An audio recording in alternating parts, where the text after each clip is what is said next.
This is Paul Newman, and if you are seeing this screen, I am hoping to assure you here that the live stream will start very soon.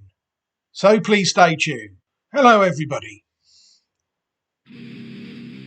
Hello, everybody, and welcome back to what is part 2 of the early October Classic Watch 2023 horse review. Those that have not watched part 1 or did not even know that part 1 existed, please don't worry, I will be putting a link to it at the end of this video. That video contained really a lot of the horses that were on the fence really. Their form, either they hadn't stepped into pattern company at this stage, or they had had a little defeat in pattern company and had bounced back with another condition stakes victory, or they were just really unproven at this stage. In this video, we're going to start to take a look at horses that I am starting to form more of an opinion about. They'll start really with the lowest and end up at the highest. There's no particular reason for that. It's just the way I've stored them on the list. You know, I've broken them down. I'd show you this if I knew how to work the OBS properly and switch so I can get Notepad on the screen. I'm not entirely sure how to do that yet. We've got on the verge of elimination from the process, horses that are getting exposed a bit, and horses that are looking good for if there is a final sight next year to be on it. So without further ado, I'm going to start running through them. There's quite a few of them. Like I said, the first few are on the ropes a bit. One of those has to be Dower House. I've decided to chance this horse because it's actually a full sister to Churchill. If people look at the form of her, you'll see that, you know, she has not raced above 90 in 5 starts and has been beaten twice in her last 2 starts at pattern level. You know, so it's looking like at this stage she is not a pattern class horse, but people look at the form of horses like Snowfall at 2, they will see that, you know, they will see that similar profiles to this, although maybe in Group 1 races and not in Group 3 races. But if they could get her put away for the season and not race her this year, we might give her one more chance next year, just to see if she has improved. But bear in mind, Churchill, I think, won 2 or 3 Group 1s at 2. The entries of Dower House, you'll see that she's actually got no entries until the Irish 1,000 Guineas. That suits us at this stage because another defeat for her could be critical. The same has to be said about Boy Browning. This horse here, we thought we'd chance. I like this sire, Brazen Bow, in Australia, and I think it's a versatile sire. But, you know, with a Dubawi dam out of it, I was hoping that this horse could prove to be quite decent. It won quite well on its second start when it was fancied to win, after running 5th behind another one of ours, Mischief Magic, first time out. But then they decided to go down a road we absolutely loathe with a good horse, and that's running it in races that are designed for bad horses. Why would you run a good horse in a race designed for bad horses? And that's what these sales races are. My view on them is they only exist solely to persuade people to buy at the sales. You know, buy this bad horse. You know, it might pay 10 grand for it and you can enter it in this race at the end of the season.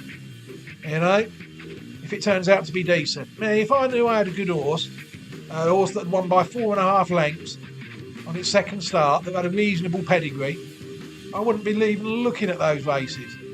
You know, I'd rather run in a 12 grand listed race than a 54 grand sales race and come 16th of 18. You know, so Boy Browning is another one that is definitely struggling. He was actually entered in another sales race this October, but just recently on the 1st of October. I don't know whether his form's not good enough to even get in that these days or what. But that is another one that could easily slip away into handicaps looking at a mark of 82. Classic is another one I've had to put on the towards the door list, really. Despite this one being boosted when it was neck behind a subsequent Group 2 winner, but more of that later. It then got off the mark nice enough on its third start, but the fourth start could have exposed the horse. It's dangerous to rule out though, because if you look at the ratings of it, it is running better than some of the ones we've even followed, you know. Running in good races but not winning in them. It's one that needs to improve, and let's hope it does. Now people will see it's not. People will see it's entered in the Dewhurst, where it's 33-1 for the Dewhurst, and there's no entry for the Futurity. It's 80-1 for the Derby, which I wouldn't take with my worst enemy's money at this stage. Liftoff is another one really that people have to say is on the back foot at this stage. Made a cardinal error really. The connections made a cardinal error, I think, really, of not upping it up in class.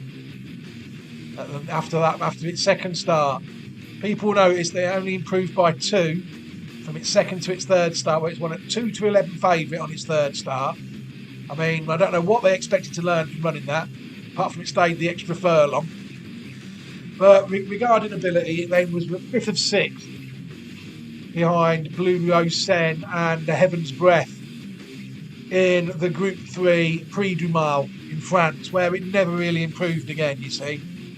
So from its second start to its fourth start, it's actually found 2, according to the Racing Post ratings. So that horse again, I think, is one with work to do. But people will see that's entered in the Zetland on the 8th. But we saw in video in part 1, don't worry if you've not seen it, don't stop this video, there'll be a link to it at the end of it. There is horses entered where with bookmakers taking prices on horses to run in the Zetland, unlike this one. Hiawatha is another one really, a terrible decision by connections really. A bunch of millionaires just showing their greed by entering this horse in a £518,000 sales race rather than enter it in a pattern race. It's a pattern quality horse, you see. I don't know why they just couldn't let everybody else have the money, but no, they had to try and get it themselves. This horse was going along quite nicely, 82, 92, 97. And then greed could have cost them, you see, a massive setback of 75. Again, you're seeing a common pattern.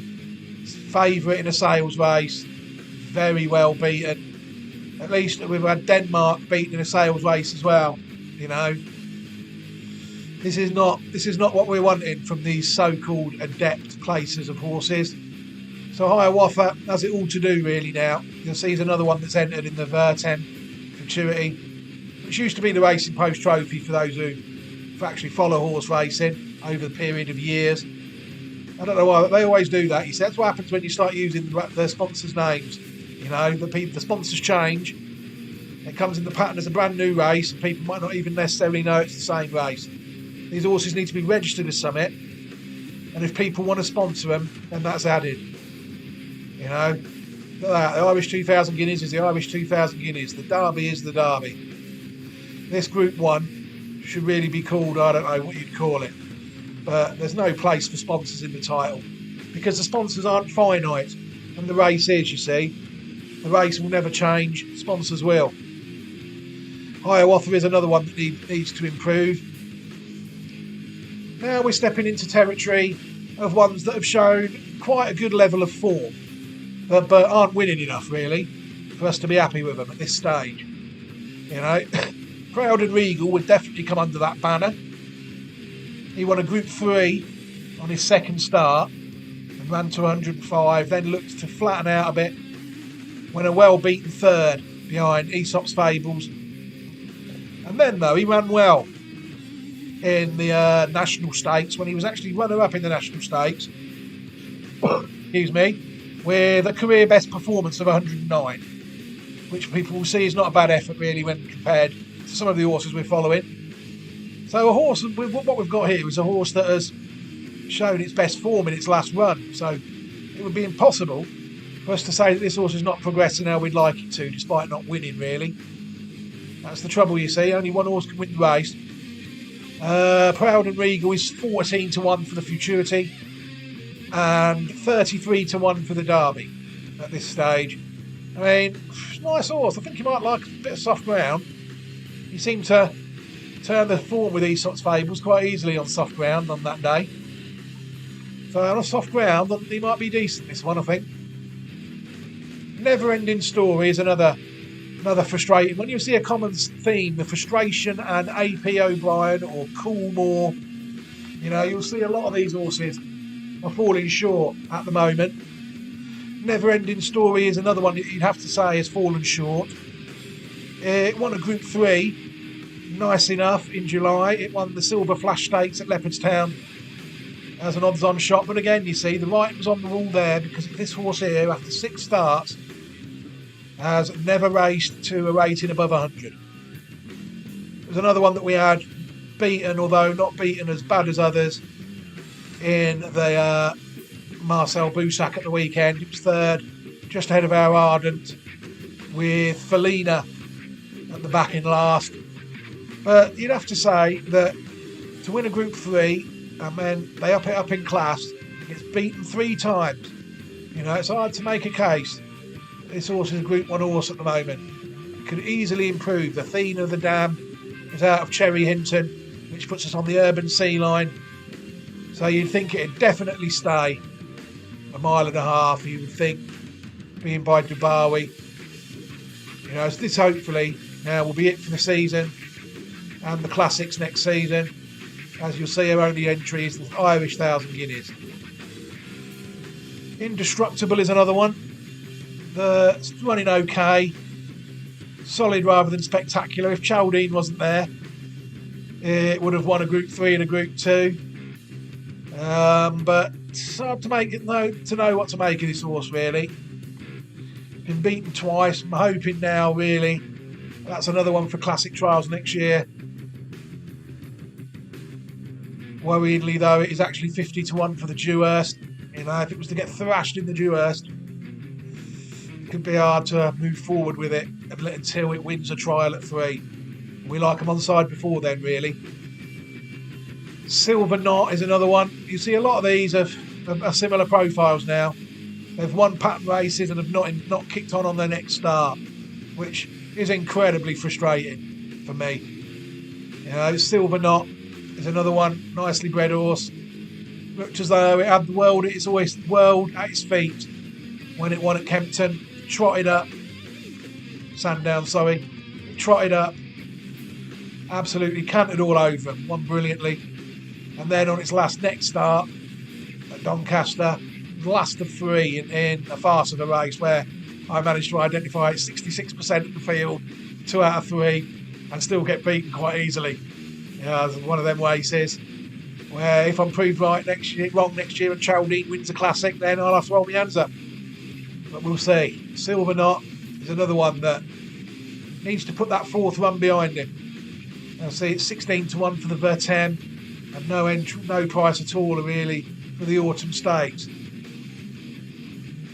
The next one, Meditate, we've had to put on the maybe list because it's got the profile of a horse now that's a very good yardstick for some of these horses. You'll see she actually won her first 4 starts, including 2 Group 3s and a Group 2. She then bumped into one in the Group 1 at the Curragh, where she again ran her best race, and even when beaten in the Cheveley Park last week. They're still saying that she's improving on ratings, but she's had a hard season. She's had her wins. I'm just hoping. Is she won? I've always considered the Guineas. Let's face it, this horse isn't a Derby and Oaks horse. I've always classed the Guineas as the last 2-year-old races of the season, especially in the UK. Not so much in Ireland. This horse to me, at 2, has failed to make the step up from Group 2 to Group 1. And I think there'd be better bred horses that with more improvement in them than Meditate, which is why Meditate is on this list and not the next list. Tricky horse. She's in the Fillies Mile. If that was to prove us to stay a mile, that'd cheer us up no end. But as you can see there, doesn't look like we'll race her 3 weeks in succession, or 2 weeks and 3. And she's also in the Irish 1,000 Guineas. excuse me, which to me, if she was going to be a classic wash horse, it would probably be in that race. She's never shown any inclination of racing in front, you know. So we'd have to say we're probably looking at the UK and the Irish Guineas, 2 shots. Can we find a horse with a bit more progression than her? Very good 2-year-old though. Look at the form, says it all. And her form, even despite being beaten in the last 2 Group 1 races, still improving. Dangerous horse. Victory Dance is another one that we were hoping for great things when he sluiced up at Newbury in the Denford Stakes. He was looking at the time a figure of 104 was looking quite favourable. Yeah, we were happy. He then since went to the Group 3 Tattersall Stakes. That one is actually registered as the Somerville's race. Somerville's Tattersall Stakes, much better. And finished 3rd or 4th to another Juddmonte horse, Nostrum. The Juddmonte horses have been our friends over the years. We haven't got many on side this year, and that's through no preference or anything.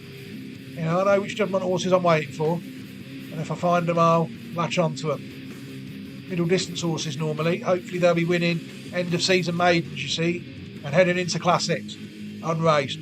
I'll let the 2-year-old Juddmonte horses go round. Always done that. This horse, you see, has taken a bit of a step back from its 3rd start to its 4th start, you see, which is disappointing. Again, it's got a bit to him. Got to get me back on side a little bit.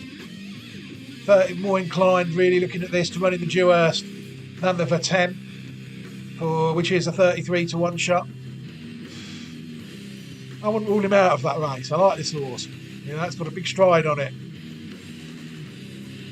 Mischief Magic is another one that has failed to land its Group 1. Sometimes I feel I have a God-given right to win these Group 1s after winning pattern races with these well-bred horses. You just think it's a formality of them stepping up the ladder. Once you know they're bred enough to win pattern races, you expect them to do that. And this one again has failed. It won not beautifully at Kempton, it really did. It came from last to first in a matter of a furlong and a half and one going away. And then they decided on the back of that to run it in the really what is in the UK, the Premier 6 furlong 2-year-old race, the Middle Park. And he can only finish 4th there. You can see that his rating took a bit of a hit as well, from 109 to 104. So this is one again, you see, that despite winning 3 out of its 5 races, is it a classic horse? It's never raced at 7 furlongs. I do remember hearing Appleby once thinking, we know what this horse is, it's a sprinter, and I went, huh? Have you looked at the pedigree of it? He has, and he obviously thinks it is. So that could worry us. Moving forward, it's had a reasonable campaign. Get it out to a mile, Charlie, come on. Flying Honours is another one that we were massively disappointed with on the 4th start. We thought we had one here. We were thinking, let's go all the way. Not for the first time in that race, the Stonehenge Stakes. I remember when Mohican Heights won it. And I was the same with that horse, and that's now plodding around in Australia. Will we ever see this one in Australia? I think in my video I have alluded to that. I'm not sure about the horse, the separate segment. That'll get uploaded one day. You'll see it absolutely hosed up on its first, second and third start. And then flattened out somewhat when it was well beaten in what turned again into a farce of a race, where this time I had 75% of the field running for me. But this time I didn't manage to win. The Foxes managing to get his head in front against what was on the day a long odds on favourite, which I thought we've had 2 races like that this year. It goes to show that we are identifying all the good horses there, are turning up in the right races. Flying Honours, got to be running in. No, he's not even got a price for the Zetland. That looks a race tailor-made for him, but they might have others for that as well. They might be thinking the Group 1 rather than the Group 3, and then stepping him up in trip after next season. But to me, I think that also gets 10 furlongs now with ease. 12 to 1 for the Vertem. Hopefully next year he makes his mark in the classics. I like this one, it's a nice horse. Adelaide River There's another one that has to go. It's having to go down. It's a bit of a frustrating horse, really. When it's maiden nicely, when it beat a horse called Golden Temple, which never does it any favour, never does a horse any harm, really, when it gets in one of those races where they name the horses in an esoteric fashion. Well, all horses are named in esoteric fashion, really, I think. Whether I can work it out or not is another question. Adelaide River by Australia. It's a horse, again, I expected more from it when it's made, and I saw the pedigree of it. You know, it's been beaten at very short prices on its next 2 starts at Group 3 and Group 2 level. But it is running above 100, unlike some of them. So this one, again, now, I think it's ready for a classic trial next year, as opposed to more 2-year-old races. It's disappointing to see it at 33-1 for the Vertem. We don't want it running there and getting beat at that price. If it was to run an honourable race at that price, it'd come right in, and we'd be back on track with the horse. Now we're going to move on to the horse as well. I'm very happy with. If the Classic started tomorrow, if Classic Watch was to start tomorrow, these would be the horses on it, no others. From now on in the video, Statuette. You can tell I'm getting serious now. The glasses have gone up. Statuette is one. I mean, this is a Justify sired half sister to Tenebrism, who didn't win a Classic for us this year, but won of everything else for us. It won the Cheveley Park at 1. It won at 2, sorry. It won the Jean Prat, I think it won, at 3. You know, it ran in the Guineas first start after that long break. And they're doing a similar thing with this horse. You know, Tenebrism, they never came back out after it won in June. I think if people look at Tenebrism, they'll see a similar gap. They ran that in the Guineas first time out. You know, this is one I'm not really too fussed about it not having a run. I think this is more a case of them know they've got a good hand and them just waiting for the classics to play it. That's what I'm hoping with this horse. This horse, I think, could be decent. You know, you see it's in the Irish 1000 Guineas. Finally, what I am liking about this horse is the last 2 or 3 times we've sort of done review and run preview shows, there's been a full flow of 2-year-old entries that they just seem to be ignoring. So this, to me, at least indicates that somebody is looking at this page on the horse, which is good. So hopefully we'll have a Guineas winner out of this. Will it stay any further than that? Hard to say. Being by Justify, nobody really knows what he's going to do. It's certainly got plenty of speed. Tenebrism, though, I don't think they've tried that at 10 furlongs. Be brave. So that's by a different sire altogether. No, nay, never, I think. We've got to look now at Tenebrism, haven't we? Just to compare the two. Just to see where we are.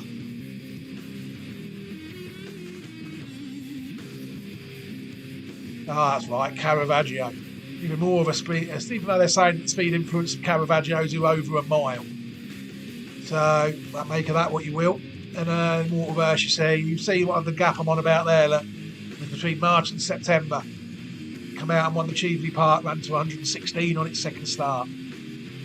It's done absolutely nothing wrong, really, the horse. It's been placed in 2 Group 1 races and won a Group 1. Chuck a bit of Justify in there. This is a horse that makes you get out of bed in the morning.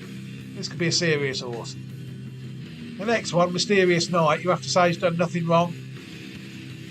Again, they are still refusing to rate the race we're waiting to see them rate, which actually took place a fortnight ago. They're simply refusing to entertain the fact of rating that performance, where it won by 5 3/4 lengths. This is one where that's related to Altheka, full sister. That was a dual Group 1 winner in America. Never ran in any classics though, but Altheka would have won at 2 and then started at 3 unraced after that. This one has had a good solid 2-year-old campaign. Look, it's paid its dues in Group 2s, and it's won a Group 3 in Deauville and a Group 1 at Woodbine. You know, nice horse. You see it's entered in the Dewhurst, 16-1. You know, it's hard to weigh up really. A lot of the form is from a different country. Be interesting to see how it gets on, but as it stands, until it gets exposed, it has to be on the big boys list as a Group 1 winner. Noble Style is one that I'm very frustrated that didn't run when Mischief Magic run in the Middle Park. I mean, why did they not run this horse in the Middle Park? They're not accountable to me. I never get to ask them these questions. I don't know, maybe they've explained why they didn't run it and I didn't read it. I don't read the controlled outlets, you see. Unless Charlie Appleby comes up to me and tells me why I didn't run the horse, and I don't know. You can't believe what the Racing Post tell you, what he tells them. Very nice horse. When it won the Gym Crack, I was not surprised. You know, this is one that travels well and quickens. People will see that it's entered in the Irish 2000 Guineas, not even the UK Guineas, or the French Guineas at this stage. Unbeaten horse. 3 out of 3. Lovely. That's all I can say about that one. Aesop's Fables again. You know, are these no-nay-nevers going to step up into classic horses? You know, I've never really. Dark Angel is one that I used to dismiss as a stallion, but I do now look at with the same as I'd look at a Galileo or a Kingman or something like that. I would. This no-nay-never, you know, it's on the brink really. It's had what I would consider a breakout 2-year-old season. The Blackbeard horse we're not within the slightest. The others that we are running very well. You know, this one here, it won the race that could prove to be quite crucial next year. The EBF Futurity with a horse we've still not got on side. Hans Andersen, that could win a classic trial next year. Proved to be better than all the ones we've got coming out of that race. Proud and Regal in this. You know, I think I've looked at that one before as well, but it's got to win to get on side. Aesop's Fables is one that won the Group 2. I mean, the Group 1, I thought he detested every second on the ground, really. Which, to a horse that was like no-nay-never, wouldn't really surprise me. I'd say he won at least good ground. You know, not really much cut in the ground like there was at the Curragh in September. It's only 4th out of 6 behind Al Riffa. And it had to go down as a bit of a setback, a step back, really, from a scintillating second start to an almost mortal-looking third start. But I do think this horse on decent ground could take some catching, to say the least. The next one, we have to say the same. He's had a terrific season as a 2-year-old. Little Big Bear. Won 4 out of his 5 races. The only time he was beaten was on his debut. Since then, the confidence behind him seems to have been very strong. If you look at the P prices, he's gone through the grades like a knife through butter, culminating in a 7-length romp in the Phoenix Stakes. Since then, he's been on record as having a setback and not racing anymore at 2, which he's not told us that. So if that's what they want to say. So I'm familiar with wrestlers getting injured all the time. They say wrestlers are injured all the time when they're not. You know, do the same with these. Curragh, Tattersall's Irish 2,000 Guineas. That'll be an entry really for him, whether he'll take in a trial or not. Who knows? But you'd have to say that really on figures, he's head and shoulders above all of ours on 2-year-old form. But let's see if he's all ahead of all of ours after a 3-year-old season. 1-2-2 at the minute would be the best I think we're at, without looking at the rest. Another one we're very excited about next season is Tahira, the Aga Khan filly. That absolutely scooted clear of Meditate on only a second start. And it also slammed another one of ours that could be on the back door, out the back door, Dower House, by 5.5 lengths on debut. You'll see there it's improved nearly 20 from first start to second. It's a Group 1 winner already. Classics attempts surely await this filly. We'll just have to wait and see. Auguste Rodin is a very exciting horse by Deep Impact, out of brilliant Coolmore race mare Rhododendron. I mean, what more can people say about this horse? When they see Little Big Bear's rated 1-2-2 and this one's only at 108, they'll see how much improvement a lot of ours have got left in them. You know, it's only had 3 starts. And nothing wrong at all really, apart from get beat first time out when we were amazed. But excuse me, it did get beat by a subsequent pattern race horse. That's not the point. I mean, look at the prices it's going off at. Everyone who's important, who's in on the handshakes at Coolmore knows this horse is decent. Look at the prices it's going off at. Just a matter of are they adept enough to get it to do the job that they've got so many horses to do over the years. You know, these people tried and tested methods of success. 12-1 for the Dewhurst, 9-4 for the Futurity. I mean, we'd love this horse. I'd love this horse to take one of these races out, you know, before it goes to the Classic. Let's see if it's good enough. Foxes. Well, that was a surprising one. You know, that was one that came out at Newmarket last week or a week before in the Royal Lodge and won the race. You know, we had 4 in the race. One of ours did manage to win it. You know, it's a nicely bred horse. It's related to horses like Bangkok, you know, out of Tanningham. There's some nice horses out of Tanningham. I can't remember. Matterhorn is another one. The Mark Johnston horse that was a Group 1 winner in Dubai. Queen Power might be as well. Let's have a look. Can't see where we're at now. Queen Power is ringing a bell. Oh no, sorry, I might be wrong with Queen Power. But it's a good Shadwell line. That's all. You see, if it's racing, if it runs to that 121, 119, 118, you know, it's still got £10 improvement in it. You see? Which will put it, I think, bang in with a Classic trial. Are they going to try and win a Group 1 with it? At 2 though. You'd have to think they probably will. I would if it was mine. And it's no price for the Vertem. It's not even in the Dewhurst at this stage. It's in the Irish 2000 Guineas in the Derby. Yeah, it's 40-1 for the Derby.